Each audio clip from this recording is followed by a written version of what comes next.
Terrorism will not go unpunished. Every effort will be made to ensure that justice is done. एक बात मन से समझ लीजिए, ये नरेंद्र मोदी सरकार है, किसी को बख्शा नहीं जाएगा, किसी को बख्शा नहीं। इस देश की इंच इंच भूमि पर से आतंकवाद को मूल समेत उखाड़ने का हमारा संकल्प है और वो सिद्ध होकर रहेगा।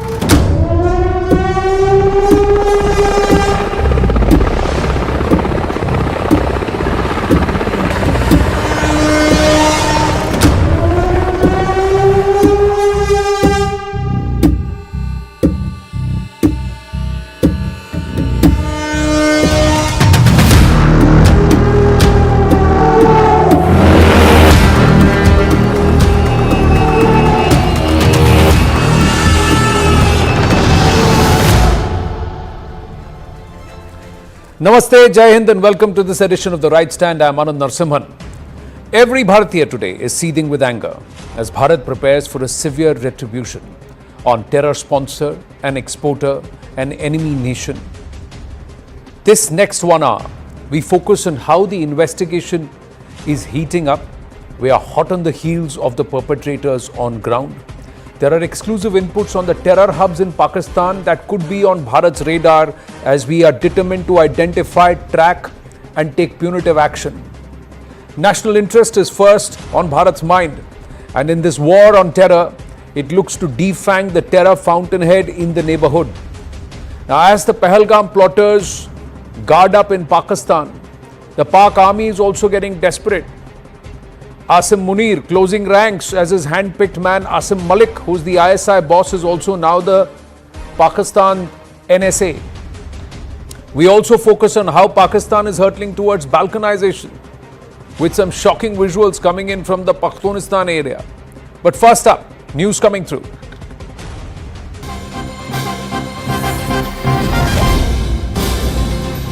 Now, even as the NIA DG visits Pahalgam as hunt for terrorists intensifies in Jammu and Kashmir, we get you exclusive details from the NIA investigation in the aftermath of the Pahalgam terror attack. Now, according to NIA sources, the interrogation of arrested OGWs has revealed that the terrorists were present in the Baisaran Valley for nearly 2 days from the 20th of April. The attack happened on the 22nd. NIA sources also suspect that the terrorists who reached Pahalgam on the 15th recceed 3 more places besides the Baisaran Valley. These 3 locations, the amusement park, Betab Valley and the Aru Valley, were scoped by terrorists, and the attack was not carried out in these areas due to heavy security presence. Around 20 OGWs have been identified, out of which many OGWs have been detained or arrested. According to sources, 4 OGWs had helped these terrorists in carrying out reconnaissance. Evidence of use of 3 satellite phones was also found in the valley, 2 of which have been traced by the investigation agencies. Out of 2,500 suspects, the NIA detained over 175 who are still being interrogated. And there's more. CNN News 18 tracking the NIA investigation findings, and our Group Editor, Investigations and Security, Manoj Kumar Gupta, getting us these details. The NIA team is creating a 3D model of the site to map out every movement and trajectory involved in the attack. The 3D mapping process involves technologies like LiDAR, drone surveillance and also photogrammetry to create high-res spatial models, offering the investigators precise tools for scene reconstruction and also courtroom presentation. The Pahalgam probe is uniquely challenging due to its civilian focus, proxy warfare dynamics. Detailed communication analysis so far have found terrorists have not spoken to any local and they have used encrypted medium for communication. Top NIA sources say that the terrorists reportedly trekked from the Kokarnag forests to the Baisaran Valley, exploiting dense terrain for the escape. The NIA teams have conducted advanced 3D reconstructions of the Baisaran Valley to analyze escape routes and also firing positions supported by witness statements. Now, security forces have launched coordinated raids in Anantnag, Pulwama and Shopian, and there are other regions too other districts too, where there is this intense search and combing operations. NIA has detained over 175 suspects and dismantling terror support networks is top priority. The NIA's probe underscores a systematic approach combining forensic science, digital tracking and on-ground intelligence or HUMINT. Now, while progress has been made in identifying the suspects and the cross-border links, the challenges remain in neutralizing the terrorists and addressing systematic security gaps. How should we treat these OGWs? And how difficult or easy is this going to be to first bring the perpetrators of this dastardly attack, the foot soldiers on ground, including that man Abu Hashim Musa, who's been around for 6-8 months, if not more, and has his roles been seen in some of the other attacks too. We need to get him. Sushant Sareen, Senior Fellow ORF with us. Ambassador Parthasarathy, former Indian High Commissioner to Pakistan with us. Lieutenant General KJS Dhillon, former GOC 15 Corps of Northern Command, Indian Army is with us. And we should also have Kuldeep Khodaji, former DGP Jammu and Kashmir, joining us any moment now. My namaste and Jai Hind to everybody. Thank you. General Dhillon, we're getting some more information, but you were explaining to us, and if you could repeat that this region, this terrain is highly difficult to comb and also to dig out these, even if it is a 5, 7, 10 square kilometer radius. How easy or difficult is this terrain? Good evening, Anand, and good evening to my fellow panelists and viewers. To give an idea about the terrain around Pahalgam town and the small little valleys, may it be Betab Valley, may it be Aru Valley, may it be Baisaran Valley. And if you look at Pahalgam as a town to start with, there is only one road axis which starts from Anantnag and connects Pahalgam. And Lidder River flows along it after some time. So there's only one axis to go in and come out, that's the motorable road. And from there are bifurcations in various directions in the small valleys which I'm talking about. And this is an area where there has not been any terrorist encounters for the last number of years. And before I come to the terrain proper, any area where there are no contact or terrorist encounter for say 5, 6, 7 years, the local HUMINT in that area dries up. Dries up for two reasons. Because your local sources have to be constantly in touch with you. And since there is no worthwhile intelligence coming through, there is no worthwhile terrorist movement there. So they also lose interest. The security forces also feel, ये ऐसे सिर्फ कहानी सुना रहा है, ground पे तो कुछ है नहीं है. So when an incident like this happens, what happened in Pahalgam, so there is a deficiency of local HUMINT. We'll touch upon it in a later on the show probably. Now coming to the terrain, as I said, there is only one road which connects Pahalgam, and when you look at Pahalgam town and towards south and southwest is the ridgeline which goes into the Kokarnag area which Anand just referred to, and that's highly forested. And towards south and southeast, the ridgeline goes towards the Central Pass, and from there it crosses on towards the 16 Corps area, that is the Jammu region. Again, a very dense forest with only one road axis which the Central Pass crosses through. And when you look towards east, and that is the track axis on which the yatra happens. The Pahalgam Shri Amarnath Ji cave, the yatra happens on that side, and there's one track, and both sides of that are high hills and again a thick pine forest. This is towards Chandanwari, no? So that region. This is towards Chandanwari, and further towards that where the two nalas join, Sangam. Sangam and further on towards the Amarnath cave. And when you look towards northeast, that ridge where Baisaran Valley is there is no natural river or nala in between, and that ridge climbs on towards the Mahadev ridge and further drops towards the Sonamach side. And northwest you have to cross the Lidder River at some place, maybe towards the origin it's easier to cross, and then you can climb onto the ridge which brings you into Tralbaul. And Tralbaul, as you know, is very famous or rather infamous. Most of the terrorists from Tralbaul, I was the commanding officer in Tral in 2002. So that is again a very infamous spot. So all around this area, there are hardly any villages in these areas, very few hamlets, and other than the valleys which are very nice, beautiful grazing pastures, of 2 kilometers by 5 kilometers at places, 3 kilometers by 7-8 kilometers. Rest everything is a very thick pine forest. And when I say pine forest, it's a primary jungle, secondary jungle and tertiary jungle. Ji. Which means the undergrowth is also 5 to 6 feet as you go deep inside the jungle, where the woodcutters or the wood thieves don't venture in, and because of the wild animals presence there. And when the undergrowth is 5 to 6 feet and the top cover of the pine, because pine does not shed the leaves even during the winters. Ji. Or they shed leaves, but those many leaves. There are patches in these jungles where sunlight has never touched the ground in history. So that is the type of topography and terrain all around Baisaran Valley. And navigation is very difficult. The mobile connectivity is very poor. Even in Baisaran Valley, it is poor. And as you go deep into the jungles, it further reduces. Ji. So, and the aerial surveillance also has challenges because the top cover of the trees. Ji. So this is the type of terrain, and it climbs onto high altitude areas of 14,000 feet and all as you gradually keep climbing up the ridgeline. So if it is going to towards the top of the ridgeline, Ji. the tree line is not there, but then some residual snow may still be there in patches. Ji. So thank you, sir. Thank you very much for effectively telling us and letting our viewers understand the lay of the land. So it's not going to be easy for the security forces, but it's not going to be easy for these terrorists also to last more than a few days. They may be carrying packing rations, whatever it is. They may have to live off the land, however it is. It's not going to be easy for them too. So let's hope that this hot pursuit ends and we account for them very soon. But Kuldeep Khoda ji, as I say namaste to you, thank you for joining us. This aspect of OGWs, and if they were around for 2 days, that's what the investigation sources are telling us, that 20 तारीख से वो वहाँ थे, 15 तारीख को पहलगाम पहुँच गए थे, 20 तारीख से बैसरण में थे. There could have been some information.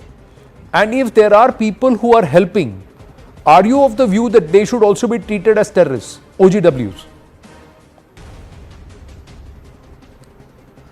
Absolutely. The OGWs are the main stake who ensure that the terrorists are able to operate. Without OGWs, especially with foreign terrorists coming from Pakistan, they can't survive at all without OGWs.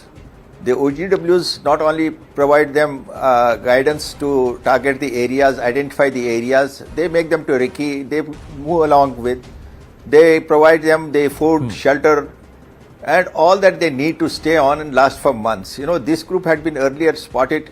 Right from 2023, they had infiltrated in September. Ji. And they were on at Zardmore Tunnel also, near Sonamarg. They indulged in firing on where 6 laborers were killed. They have been moving in that area. But beyond that, you know, the OGW network have to be treated as terrorists, and under the law, they are treated as terrorists. And the information gathered by NIA now indicates that they had recceed not only Baisaran, they had recceed Betab Valley also, they had recceed the amusement park and the Aru area also, where the tourists travel from. Once they are in Pahalgam, they travel to these areas. So they had got enough time to recce the area, to identify the place, to find the escape route also. That's why how they were able to succeed. Beyond that, you know, human intelligence is possible to develop, because they had been moving all around, right from infiltration for more than 1.5 years. They had been moving around in different areas. Obviously, their movement probably could have come. So we need to refine not only the intelligence, not only the operations, the presence of the security forces in areas which are vulnerable, where tourists go or where, you know, non-local people generally work, because the non-local working class has also been target in the past, whether it's the non-local laborers, whether it's the PM package employees who are mainly from Jammu, who have the migrants who have got employed in Valley. And so we need to be sensitive to the vulnerable areas and ensure that they are properly catered for. See, so in all, we require to have the entire thing, you know, assessed comprehensively. Beyond that, you know, the terrorists are able to operate. You said very rightly, the OGWs are the main stake. They because of them they are able to operate. Without them, they will be like fish without water, and they can't survive. Ji. Beyond that, we need to have a look at the source of terrorism, which is now actually under consideration of the central government also, and wherein the preparedness is also going on to hit the places where from the terrorism emanates. And let's hope we are able to dent the Pakistan's capability to the extent that they can't venture in we'll future talk about to launch this sort of attacks. Let's talk about that. But viewers and to our guests, as we go into the next angle, and we'll bring in Sushant Sareen and Ambassador Parthasarathi there too, in terms of what we're going to do to attack these fountainheads. But we must realize that we have to ensure that there are no slip-ups locally. There will be, I'm sure there will be, and we can be rest assured that there will be a clear assessment of where the lapses happened. But most importantly, how is it that the locals did not notice some outsiders lurking around in Pahalgam for 2 days in that Baisaran Valley? Clearly, some people had to know, and who are these people, and should they not be brought to account and tasked? And of course, the local cops, the local LIUs, all of them will be questioned too. We are sure about that. But we got more news, and let's take this conversation forward. So from what's happening closer home in terms of the investigation to where we are going to identify, track, punish as far as the fountainheads are concerned. So let's move on.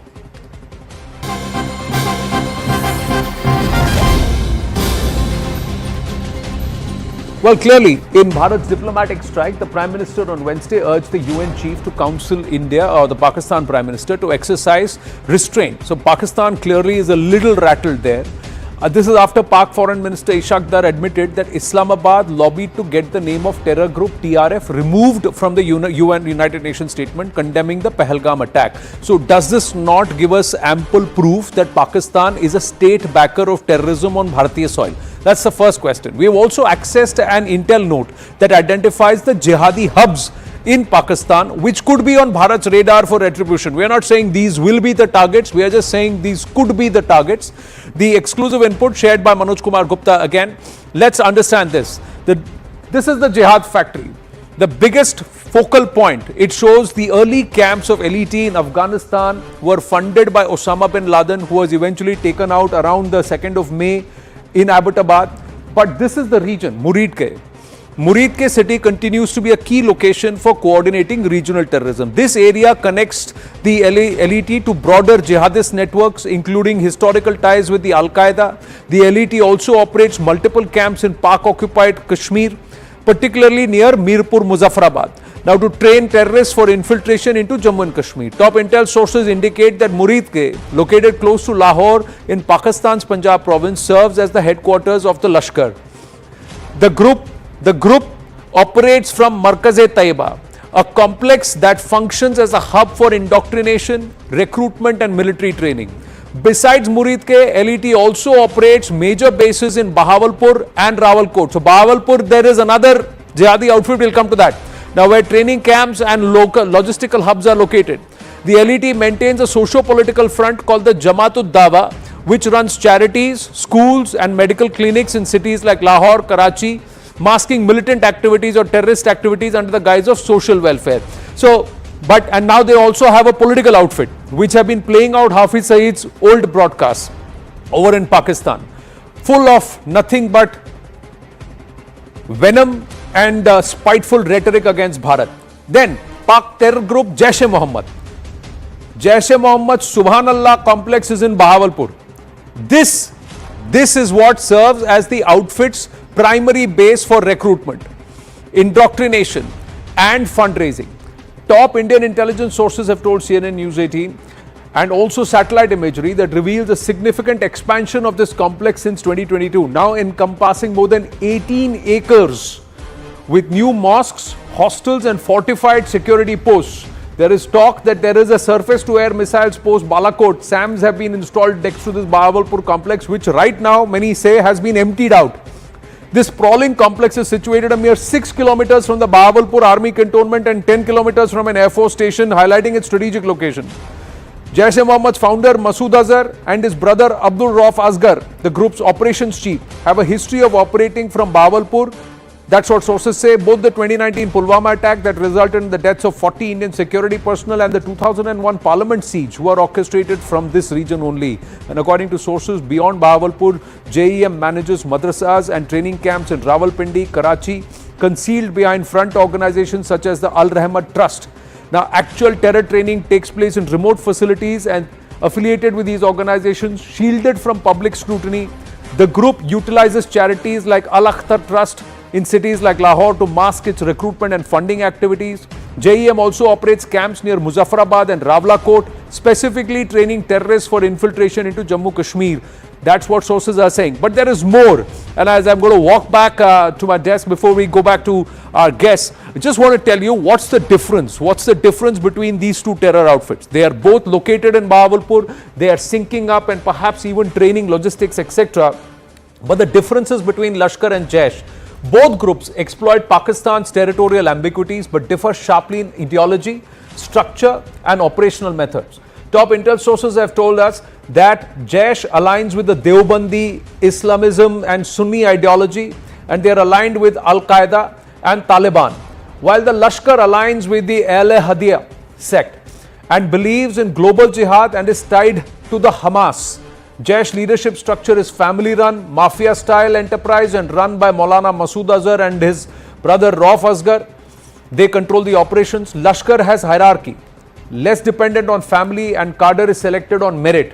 Jaish operations are mainly high targets and they emphasize on sucker bombings like Pulwama attack, cluster bomb and targeted. Lashkar has urban attack style like 26/11 Mumbai, what's happened in Pahalgam. Jaish has limited global footprint in Afghanistan and Pakistan and Jammu Kashmir.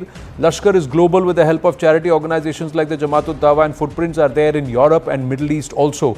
Jaish has direct connection with the ISI and sometimes they run against the state too, while Lashkar is close to Pakistan deep state and runs sometimes on their own. So now this is more information that we've got, that the global footprint of Lashkar and Jaish. Top intel sources highlight that Lashkar has trained operatives from Al-Qaeda like Ramzi Yusuf, the 1993 World Trade Center bomber, as well as Richard Reed, the 2001 shoe bomber, and the London subway attackers. Lashkar's recruits from Pakistani diaspora communities in the UK, US and Australia.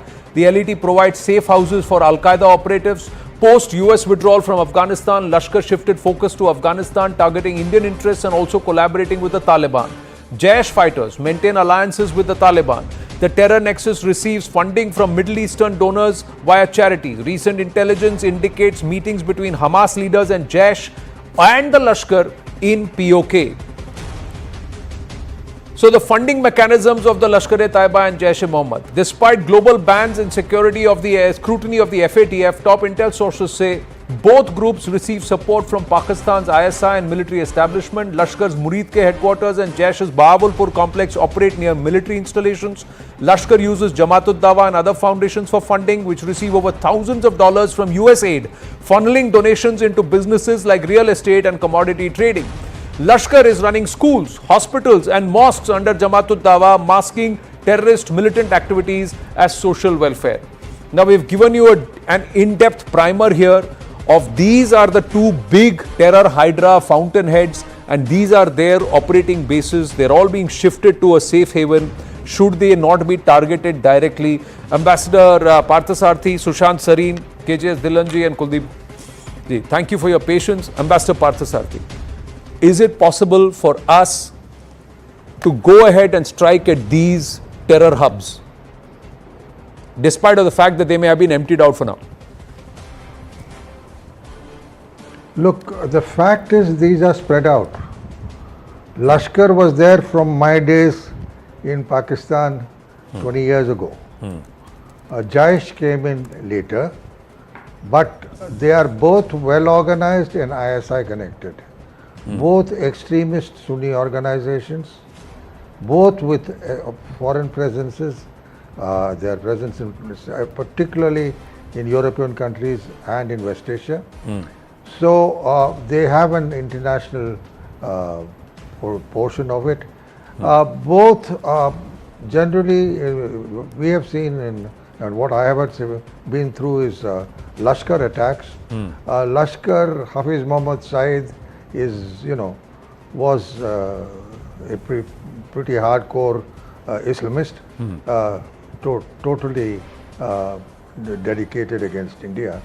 It's an organization we have kept a watch on for decades now. Lashkar is comes later, but Jaish, both even. of these are used now by the ISI, and perhaps Jaish is getting a greater say than earlier, and we have therefore at the ground level been close. You know, my own feeling is that when this is happening, for a long time I had advocated we take out the Jaish, which was headquartered in Lahore. For various reasons it has not done. But I think time has come when we need to deal with these, because over the years from the time I retired, they've gathered a large Middle East presence, Middle East money, with fundamentalist organizations across the world. But they're also not particularly liked by all the Arab countries in which they try to position themselves, and certainly not in the Gulf. But how can we do it? Do we have the political will and diplomatic leverage right now to be able to go ahead and target these camps? Post Balakot, can we say that we have quite literally called out this entire nuclear bogey? If you we can go and aggressively target now. Power, if you are using air or missile power, you can take them out in an hour's time. But the question is, how far are you prepared to go? That's a decision for the government to take. But is it possible for us to expose Pakistan strongly, perhaps get some more sanctions in place against them? Push for an FATF blacklist, Look, see, push for a no more IMF bailout, block this bailout due on 9th of May?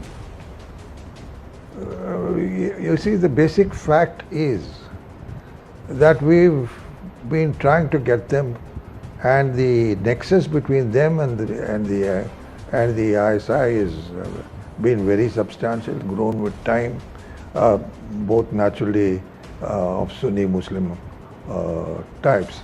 So I think what is needed is a far greater effort to get the international community to squeeze people, because they've spread out. They may be operating in Pakistan, as I said, you will find the Lashkar even in London.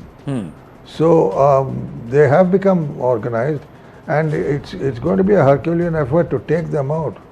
I would rather concentrate on throwing them out of territory they control close to our borders, and get international pressure put, and keep them on the run with unexpected attacks from the air, from wherever.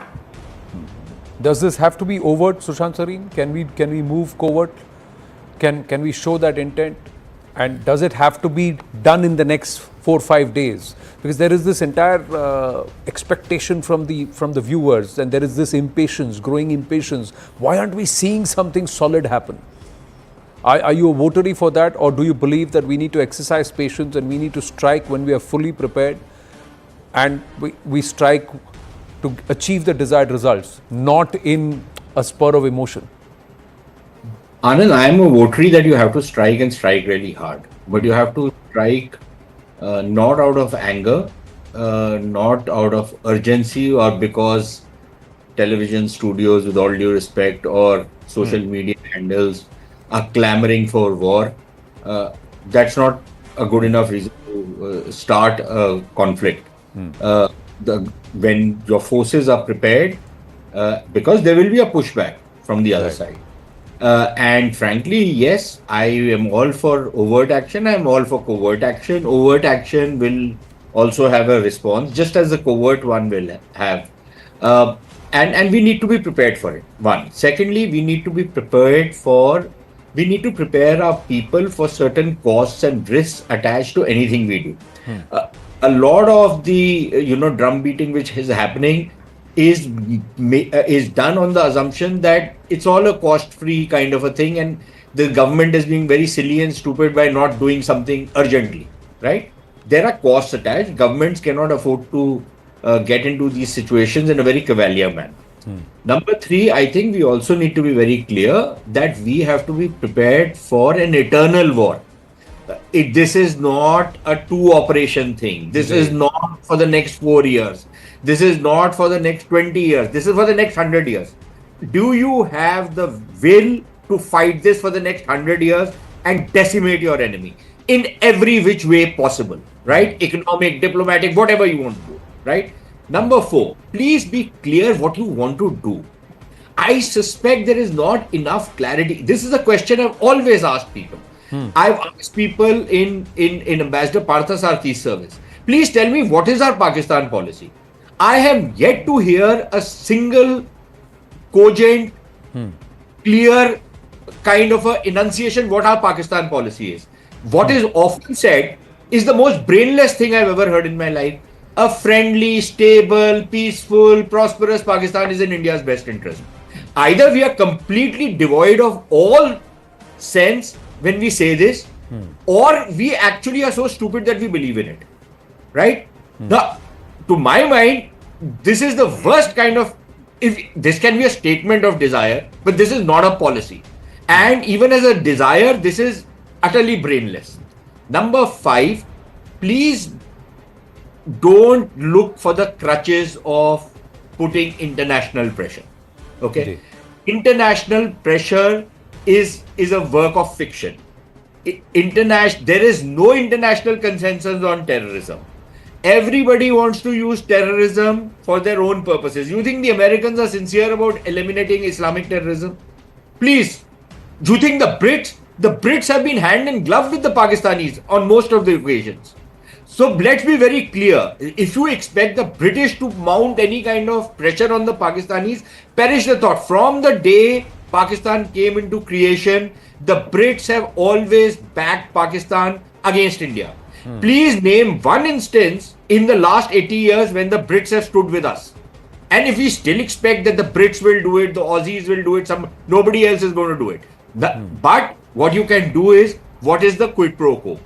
So you give me something, Pakistan, I'll give you on something else. But if you are saying, I don't want to do anything on Russia, but US and everybody else must help me on Pakistan, they'll say, why?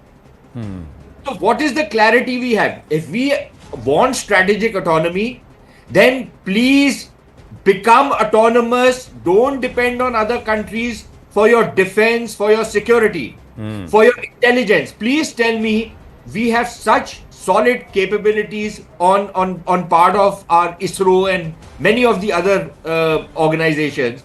Why don't we have 5 geostationary satellites standing over Pakistan to collect every bit of information on that damn country? Why don't we have it?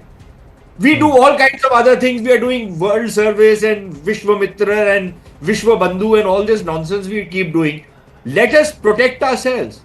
So I think there is a complete lack of clarity insofar as strategic and security planning is concerned. And I dare say there is a general sitting out here. Even defense planning is lacking. In the sense, why should we have to even wait for 15 days? Number one, our power differential with Pakistan, given our economic strengths, our power differential with Pakistan should be 1:10. It's barely 1:1.5 because you also have another front, the Chinese front. Number two, please tell me, why do we not have pre-designated targets that within 24 to 48 hours, when we see a Pakistani fingerprint, we are going to take action?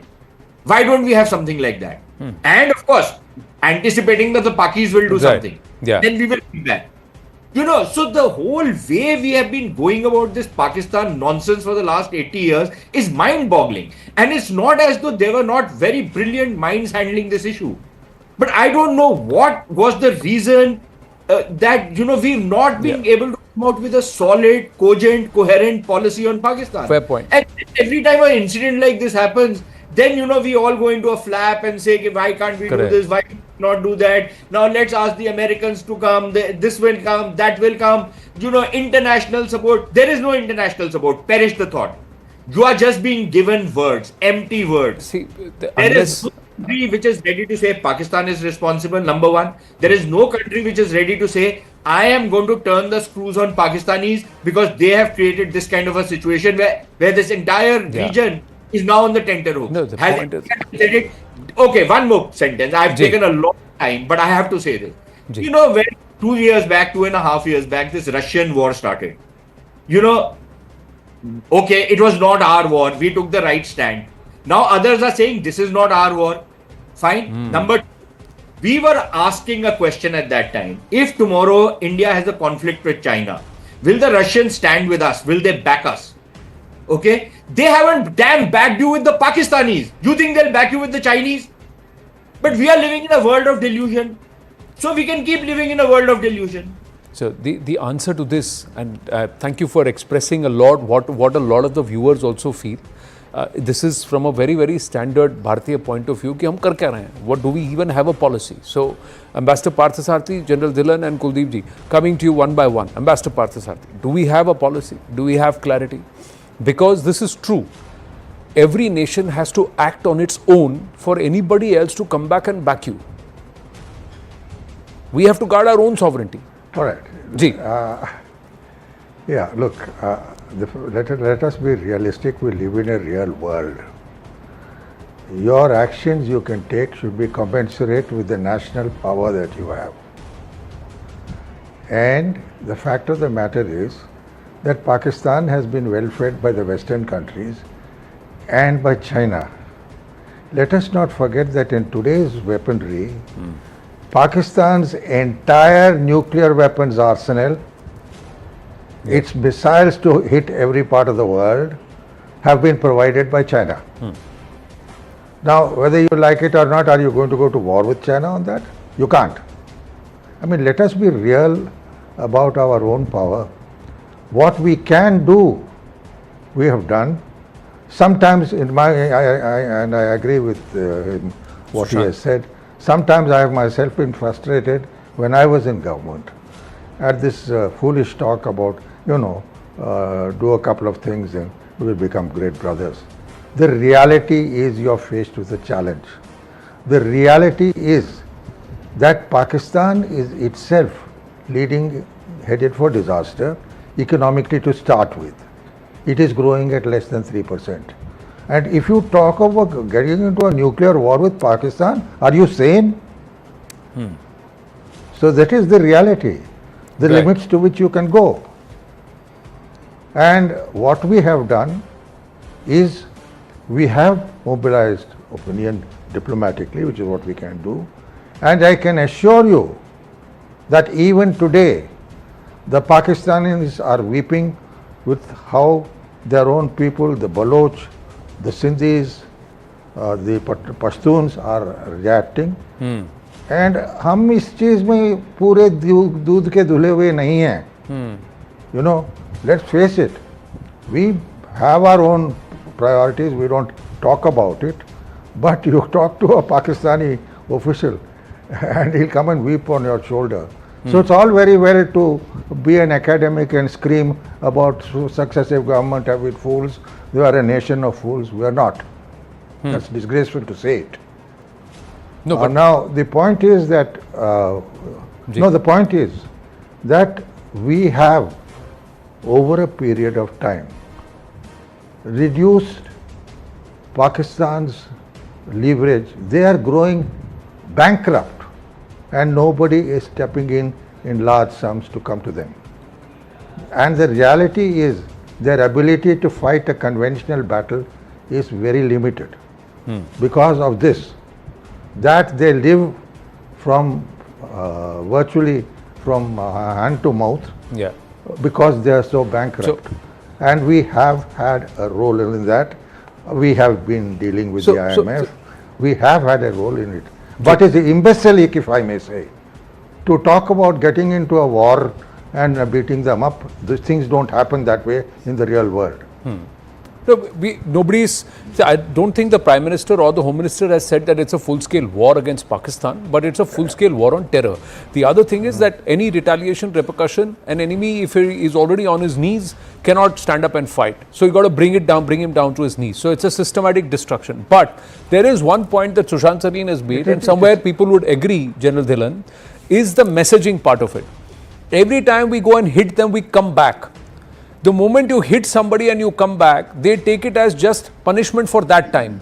कि एक चपेट पड़ गई, चले गए वापस, चलो अब वापस we will not हम सुधरेंगे नहीं. We have not perhaps been strong enough in the messaging to say that we will not only hit you, but we will stay where we hit you. We will occupy that area. We will come closer to your doorstep. So much more we will push it up. Do you think it's time to give them that messaging? That wherever you try and operate against us, we will take hold of that territory and push you back. Thank you, Anand. From day one of the Pahalgam incident, I have always been saying this time it's not going to be a pure military option. In 2016, it was a pure army option after Uri. In 2019, it was a pure Air Force option after Pulwama. And this time, from day one, I've been saying it has to be a combination of options that will include military, diplomatic, political, economic, and some things we don't talk about. Ambassador Parthasarathy referred to it. So this time it's going to be a combination of approaches. That's the reason. And some diplomatic initiatives have already come out on the table. So this time it's not going to be hit and come back. I think this time is going to be a long-lasting impact.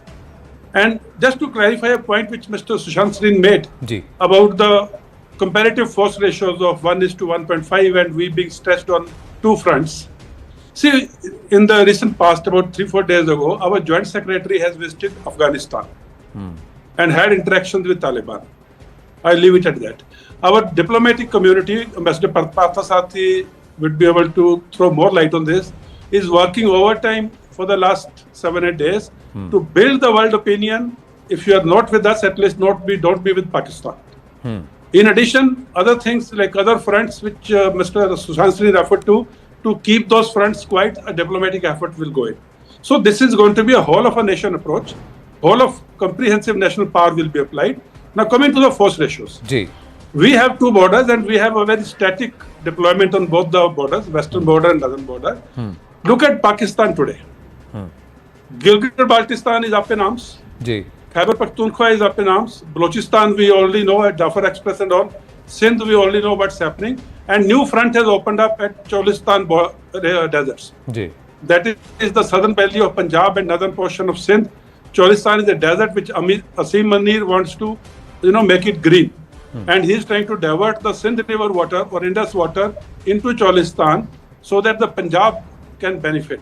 And Sindhis are up in arms against it. There have been road blockages of kilometers and kilometers. And now coupled with this, they have Iran, which they have to, this is again the diplomatic pressures would come in. And they have Iran to counter, and Afghanistan, of course, I've spoken about it. Now, if Pakistan's military is spread over so many things, the comparative force ratios are on the table counting beans.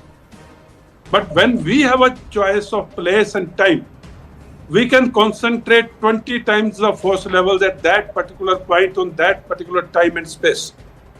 Since the choice of time and space is with us, overall force ratios be anything, leaving behind the forces all along the border. At the place of our own choosing, we can concentrate the force ratios whatever we want and make a decisive, penetration. That is if at all we want to. And talking about the doctrine, and just to, viewers should not go away with the feeling that we probably don't have a military doctrine. We have a very clear-cut doctrine against Pakistan to deal with the low-intensity conflict, to deal with the mid-level conflict, and deal with all-out war. So this is just an assurance to the audience so that they should not feel that we have not done our homework or we are not a very professional military force. So I thought I will clarify these 2-3 points because viewers must know that we can concentrate force which is, absolutely beyond imagination at the point of decision of our own choosing in time and space. So we can mount. And Pakistan is strung all around. That I just try to clarify. Ambassador Parthasarathy would be probably able to throw more light on it. This aspect of balkanization of Pakistan, it hurtling towards that is one aspect. But would you agree that this time around the messaging has to be so clear that we will not only go in and strike, but we will also hold back. They will also have to lose territory. They will also have to lose seed space to us, because that's when the cost is underlined. Kuldeep ji, agree, disagree? And can we do that? But most importantly, can we internally tighten our grid so much that any of these Gharke Vedis who are around we can weed them out? They are very few in number, they are a handful in number, but can we weed them out totally? You know, we have to concentrate right now on Pakistan. Pakistan is in turmoil, as General Dillon has pointed out. And this is the best time. We will not get this sort of situation in Pakistan in future, nor we had got this sort of situation in the past. So this is the right time to hit them hard, so that they never ever dare to launch terrorist activities against India. About Lashkar and Jaish, you mentioned they have a hierarchy, different hierarchy. There are differences in their recruitment, in their style of functioning, in financing. But their programming and execution is by the Pakistan establishment army and closely monitored by ISI. So as far as that is concerned, their activities are well coordinated, and they as long as Pakistan is directly involved in launching terrorism against India, we have to be sure that we hit Pakistan strongly, so that they don't dare to launch any sort of activity in future. And now is the time, because in the past the Uri strikes or the Balakot strikes, they have not worked. We thought probably that will work. And before that also, whether it was 26/11 or Parliament attack or J&K Assembly attack or Akshardham attack and many such instances, we have been, as I agree with Sushant Sareen, that our policy has not been very consistent against Pakistan in responding to the terror activities from across the border. We have been always trying to thinking of hitting them hard, but we have not been executing it the way it should have been. And I agree with Mr. Sushant Sareen that we have to identify the targets and take them by surprise. Right now, they have mostly moved out the terrorists from launching pads, from the terrorist centers, from the training camps. And if we strike Bhavalpur or Muridke, we may not get the type of results which we would have got had we struck them with an element of surprise. So we have to be prepared all the time. We have to have a very strong policy. Pakistan should know that anytime they try to launch any sort of terror activity against us, they will be hit strongly, so that they don't dare to do any such sort of thing. You know, this is very important. We can't be wavering in our approach. In the past, we have been wavering our approach for last 35 years. They have been taking India for granted in a way, I should say. And as far as, if we don't hit them at their source, they are going to continue with their activities. Our forces have been doing excellent job. There have been so many, over 5,000 sacrifices by the army and the police and paramilitary forces. But they are supplementing every time they lose terrorists here in the hinterland, in J&K. They have been supplementing. We are not making the cost of terrorism dire to them. It's like they say, no, कि पिछवाड़े पे चपेड़ नहीं चाहिए. We have to take a portion of that पिछवाड़ा and bring it back. That's how much we have to hurt them. That's what the sentiment is. A lot of viewers, a lot of people are saying, no disrespect to any diplomat, no disrespect to any leader, no disrespect to any Fauji or any general. The thought process is इस बार please आपस में clarity रखिए कि अंदर जाएंगे और वहीं रुकेंगे. उनको पीछे धकेलना है. We got to push them back. We don't have to hit them and come back. We have to push them back, and we've got to stay there and say, we are not moving from here now. We're going to keep pushing you and reducing you in size and shrinking you every time you try and meddle with us. I think that's the point of view. Sushant Sareen, and to our viewers and to our guests, other panelists also, I hope you'll enjoy watching this before we come. We're talking about the balkanization of Pakistan. Listen to how the Pashtun police are treating their own army. We'll try and play that out. We'll try and play that video out in just a bit. Now, and also there is this entire report that's come through where the Human Rights Watch Vigil has also come out and said that 2024 has shown huge amount of distress growing in not just the Subas, the 4 official declared Subas, but also the occupied territory of POJK. So those are the pictures where Aate Dal ke bhav, plus along with a lot of things that have been outlined by our guests already, have been highlighted. Along with the treatment, the harsh message is on ground is ये जो दहशतगर्दी है इसके पीछे वर्दी है, पाकिस्तानी वर्दी है. We try and get you that picture, that image also, and that entire video sequence also of the Pashtun police in just a bit. But yes, Sushant Sareen. So if this is the position where the Pak establishment is stretched, their pockets are running dry, and the people are causing huge amount of civilian unrest, is this the biggest perhaps telling blow that we can concertedly do, the whole balkanization of this nation? Yeah, so Anand, ironically, our best ally in Pakistan is the Pakistan army, because how much they have damaged Pakistan with their stupidity is remarkable. And frankly, if Mr. Parthasarathi or any other person wants to take credit for some of it, I would give all the credit to the Pakistan army for being as stupid and foolish in Balochistan, in KP, in Sindh. Their greed, the sheer greed of these generals, their moral depravity, it's all helped in undermining Pakistan. So I'm not going to take any credit away from them for what they've done to their country. In fact, I would encourage them to do even more. So Imran Khan, their puppet, managed to harm Pakistan, but the Pakistan army has gone a couple of steps further. But I think it is very important from our point of view to have what we would call Shatru Bodh, to understand the enemy, understand his mindset. So for example, it has been a consensus, and I completely subscribe to it, that Pakistan is a basket case. I have been saying it for many, many years. And Mr. Parthasarathi is privy to how I have thought about these people. And I have said that this is a very, very weak point for the Pakistanis, one we should keep attacking. But now look at from the Pakistani point of view. How do they see their economic weakness? They say that, look, yeah, we are economically weak, all right. We have nothing to lose, that means. So if there is a conflict with India, because we are already bankrupt, because we are already, we are living in a dump, how much more of a dump can we become? So, but India was progressing, India is developing, India is building new stuff. So we can damage India more. Now, this is the mindset you are dealing with. Okay. How do you destroy this mindset? Of course, they will get wiped out if they try and act smart. Okay. And because these Punjabi Muslims are utter duffers, they cannot even understand what they are getting into. Okay. And all these so-called friends of India, like these third-rate Najam Sethis and others who come and internally spout venom, they speak pleasant lies to our people, but otherwise spout venom against us. These are people, we need to understand them. We get so attracted by somebody who talks like us, has a glass of whiskey with us, who will wear a nice suit, who will generally be very convivial when in a polite company, but that does not change his mindset. So please understand where these neo-converts have come from. Please understand what their worldview is. These are not normal people. So you have to deal with them at that level. Now, if we are going to say that, okay, fine, things have now settled down, now let's have some mushaira and Mombatti marches.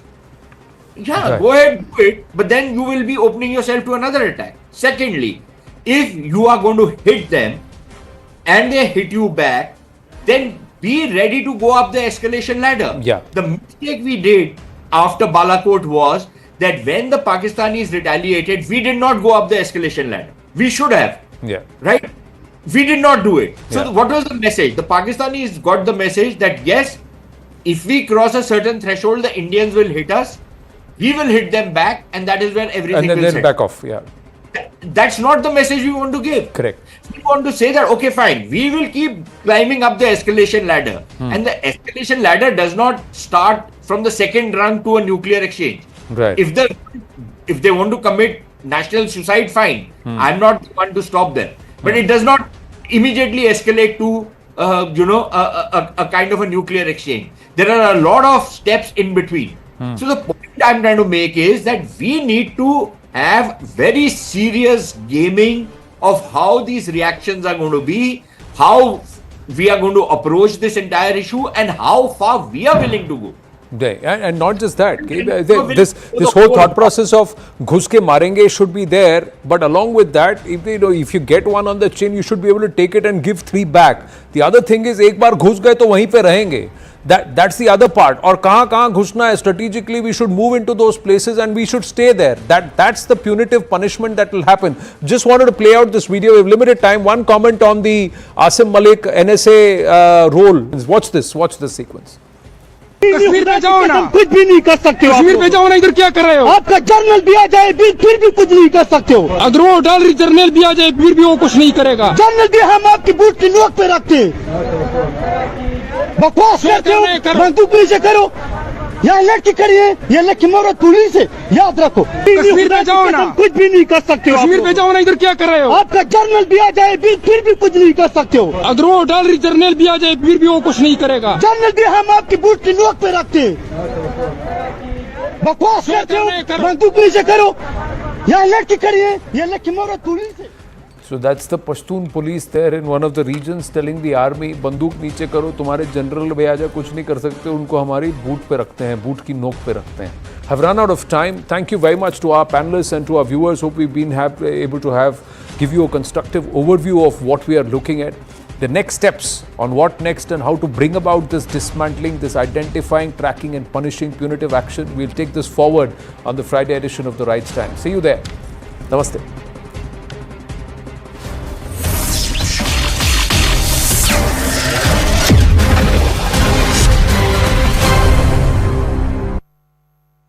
Brought to you by Anand.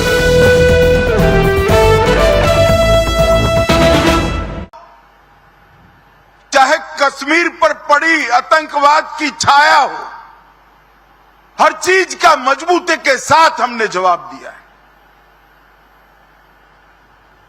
और अगर कोई एक कायराना हमला कर ये समझता है कि हमारी बड़ी जीत है, तो एक बात मन से समझ लीजिए, ये नरेंद्र मोदी सरकार है, किसी को बख्शा नहीं जाएगा, किसी को बख्शा नहीं जाएगा। इस देश की इंच इंच भूमि पर से आतंकवाद को मूल समेत उखाड़ने का हमारा संकल्प है और वो सिद्ध होकर रहेगा। और इस लड़ाई में न केवल 140 करोड़ भारतीय, पूरी दुनिया भारत के साथ खड़ी है। लामबंद होकर सभी दुनिया के देश एक मुश्त होकर आतंकवाद के खिलाफ ये लड़ाई में भारत की जनता के साथ खड़े हैं। और मैं फिर से संकल्प दोहराना चाहता हूं, जब तक आतंकवाद समाप्त नहीं होगा, हमारी लड़ाई चालू रहेगी। और जिन लोगों ने एक कृत्य किया है, उसका उचित दंड उनको निश्चित रूप से दिया जाएगा। भाइयों बहनों, आज बोडोफा उपेंद्रनाथ ब्रह्मा की 9 फुट ऊंची प्रतिमा का यहां अनावरण किया गया। बोडोफा न केवल बोडोलैंड के लिए, न केवल बोडो जाति के लिए, समस्त आदिवासी समुदाय के लिए सम्मान, पहचान और समान अधिकारों की लड़ाई के लिए जाने जाते हैं। Home Minister Amit Shah there reasserting the message that came from the highest political office of the Prime Minister that India will avenge the death of these, the killings of these 26 innocent civilians in Pahalgam on the 22nd of April. Arunima joins us, getting us more perspective. Arunima, we've seen the message. The intent is clear as far as the government of the day is concerned. The chorus, though, is now growing for retribution and for visible action.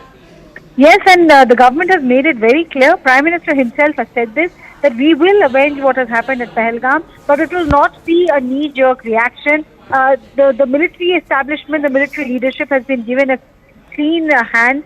They have been asked to decide what time, where and how they want to avenge it. So it's now for the Director General of Military Operations and the Chief of Army Staff to sit down with the team and decide what is the best way to avenge Pahalgam. And I think the Home Minister's reiteration is once again a message, because it's now more than a week now, almost 10 days since that horrible crime happened, the terror attack happened in Pahalgam.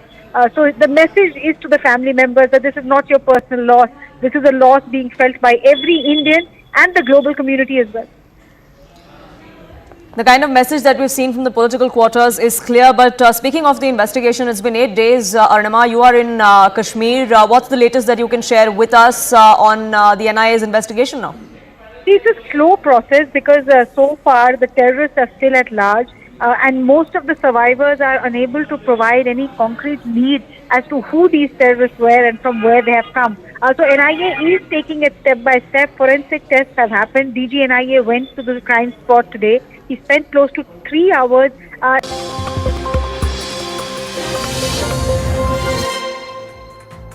Good evening, you're watching Brass Tacks with me, Zakir Jacob. There is hectic diplomatic activity around an anticipated escalation of tensions between India and Pakistan.